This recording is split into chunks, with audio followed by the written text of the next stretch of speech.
When you think fudge, you think sweet chocolate. My tahini fudge with dates and cocoa is a tasty treat that is not so sweet.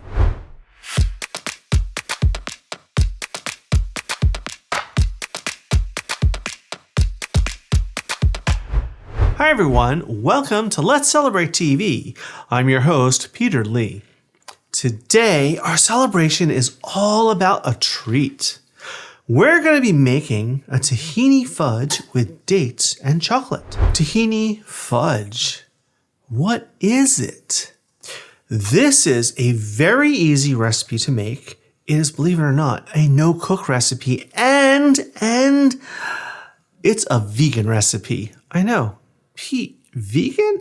Yes, it's delicious, it's healthy for you, and it's easy. The first thing we're going to do is we're going to prepare our pan. I have here little 8 by 8 inches or 20 by 20 centimeters, thereabouts. This is a little pan. We would call it a brownie pan. We're just going to line this with some parchment. I have a sheet of parchment here.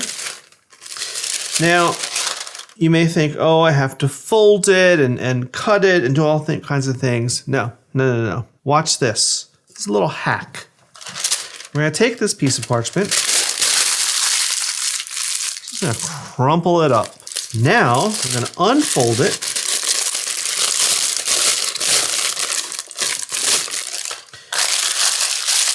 And put it in your pan, and it stays. Now, is it pretty? No. But does it work? Yes, and that is the most important thing. Now our pan is prepared. Let's put this aside. So today we're making tahini and date fudge. So let's talk about dates for a minute. I have here a couple of dates. This is a large Medjool date, and this is a regular date. You can see the difference. The other difference is that the Medjool dates, this one is much softer, and they often have a pit. The regular dates, delicious, they come pitted, but they're not quite as soft as the Medjool date. So you can make this with regular dates, but if you can get Medjool dates, it's that much better. We're going to use 15 ounces or 430 grams of Medjool dates. Now, I told you these have their pit, so let me show you how easy it is to pit these dates. You just have to kind of pull it, and the pit comes right out. So let's get rid of that. We'll give this a little rough chop. And here it is with all these others. Now I gave this a little rough chop. First, we're going to put this into our food processor next, but I wanted to chop them first to get them started and make it a little easier on the food processor. So right in here. Now these are my food processor. We're going to put the lid on, and I'm going to give them another couple pulses just to get them a bit smaller and get them going.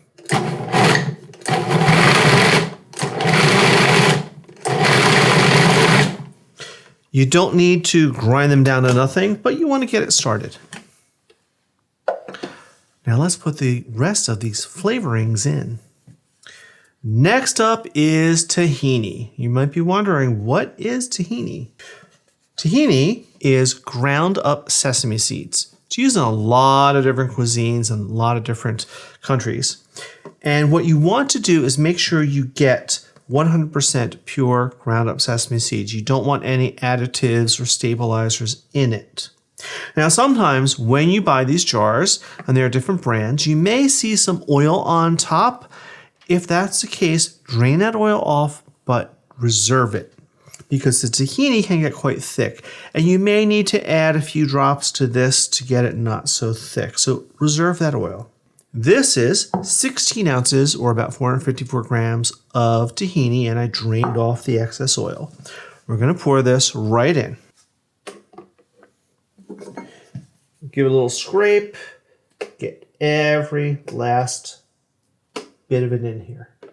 Now, tahini is great. You notice it looks like peanut butter. It kind of tastes like peanut butter too. So it's a very familiar flavor for you. Next up, we're going to add some chocolate, because fudge is chocolate, right? But we're going to do that in the form of cocoa powder. This is 1/4 cup or 25 grams of unsweetened cocoa powder. That's very important that you get pure, 100% unsweetened cocoa. Right in. Now, we need something that's going to bind this all together and keep it into a fudge shape. We're going to do that with coconut oil. This is 4 tablespoons of coconut oil that is at room temperature. Now, you may be worried that it's going to taste like coconut. It won't. This has a completely neutral flavor, and it's available in every supermarket. So this is kind of 4 generous tablespoons. Again, right into our processor. Next up, we need to add something that's going to balance the sweetness of the dates with the slight bitterness of the tahini. And we're going to do that with kosher salt.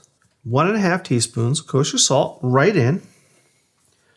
This won't make it taste salty, but like I said, it'll balance it. If you wanted, you could add more so you get that sweet, salty flavor.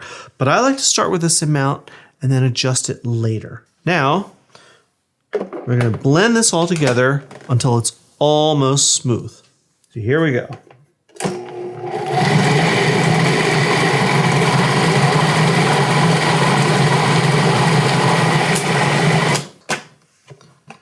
Now at this point, if you wanted to, you could put this in a bowl and add some chopped nuts, maybe walnuts or pecans, pistachios.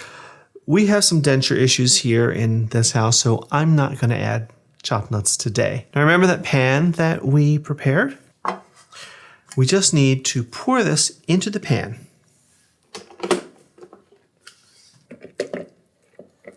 Let's take out our blade. Scrape off as much as you can. It's sharp. Be careful. And here we go.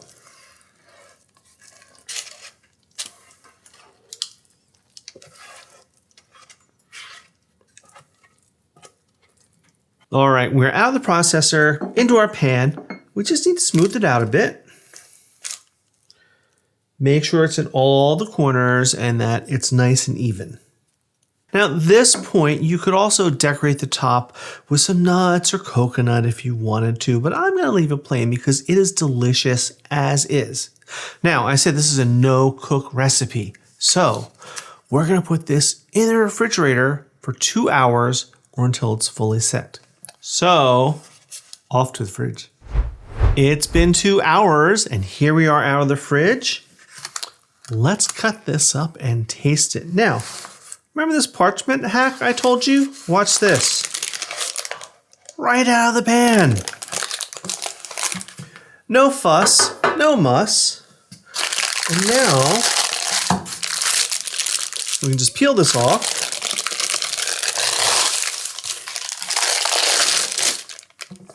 Now let's cut this up. You can cut this like any other fudge.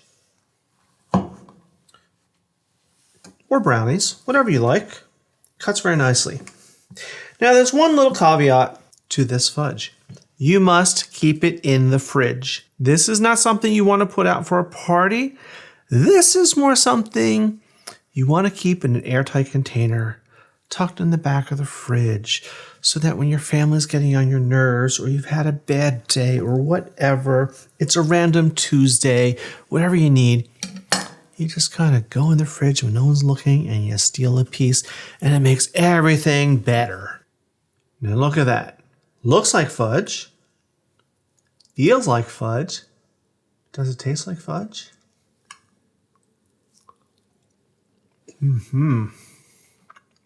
Wow, it sure does. Especially if you like peanut butter. If you like peanut butter and chocolate, this is the treat for you. It's smooth, it's sweet. You don't taste the dates, but you taste the sweetness from the dates.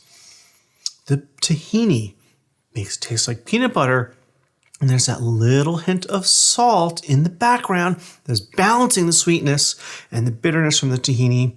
It's wonderful. I think I need to wash it down.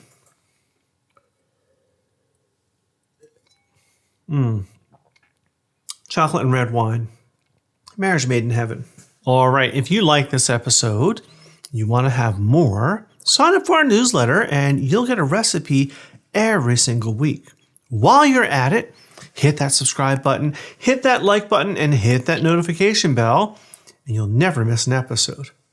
Now, I'm going to wrap this up. I'm going to hide it in the fridge from my family. While I do that, I want you to watch some of these episodes over here. So until next time, everyone, cheers.